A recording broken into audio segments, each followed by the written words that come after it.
Namo Adida Phat. Thanks so much for joining me for our daily practice check-in. Listen, listen, listen. This wonderful sound calls us back to our true home.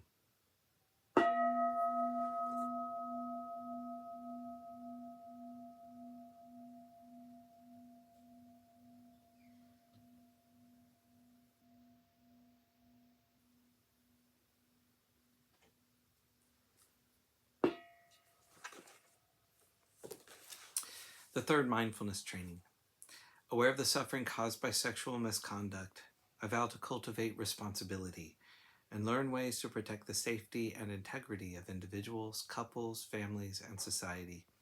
I'm determined not to engage in sexual relations without love and a long-term commitment.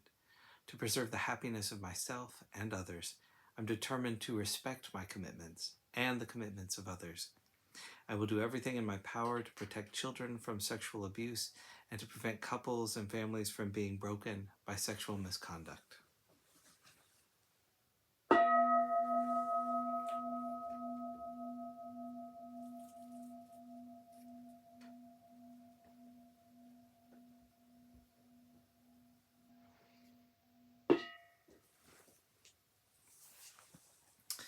For our Dharma lesson, we've been reading Everything We Do Matters by the Venerable Wuling.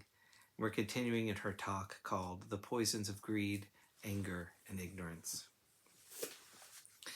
When we have overcome our greed, anger, and ignorance, we will not commit such offenses because we will no longer be deluded. We will no longer mistake wrong for right. Our minds will be calm and clear. Having let go of attachments, arrogance, and selfishness, we'll no longer act from discriminations that result from faulty conclusions based on sensory input. Instead, we will act from our inherent wisdom. Ananda further explained to the monk that those who give in to greed do not understand what is meant by benefiting self, benefiting others, and benefiting all. Again, we can see from our experience that our craving is usually of a selfish nature. We want something either for ourselves or for those close to us. The satisfaction of this craving is a temporary sense indulgence that brings us short-lived happiness. The only way to truly benefit ourselves is to awaken, in other words, to transcend the cycle of rebirth, whereby we obtain lasting liberation and genuine happiness. Until we free ourselves from rebirth, we will not be liberated. As long as we remain within the cycle of rebirth, we are bound by craving and ignorance and will not find true liberation or happiness. In benefiting others, we move beyond thoughts of self to those of others. At this point, we will realize that all beings, not just ourselves, wish to eliminate suffering and attain happiness. With this realization, we will want to help others accomplish this. We begin by wishing that those we love and care for would attain happiness. Then we wish the same for those we do not know, and gradually for those we do not like.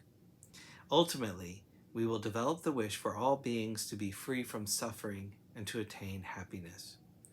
When we shift the focus of our wish for happiness and liberation away from just ourselves, we will begin to think less of our own happiness. Instead of looking at everything in a self-centered way, we will transform our thoughts into those of caring for others.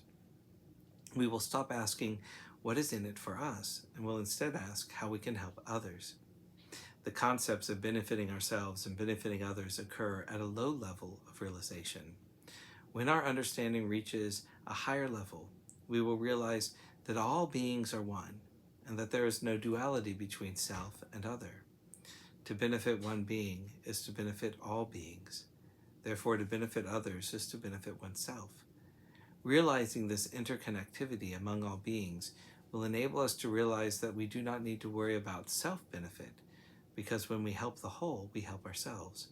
So there's no need to worry about me. The more we can wholeheartedly aspire to help all beings, the more goodness we will generate. This goodness will in turn create favorable conditions that will enable us to help others even more.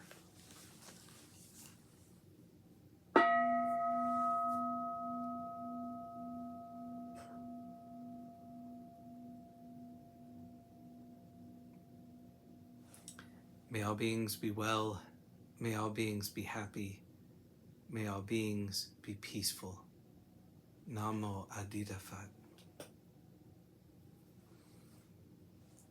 Thanks so much for joining me today.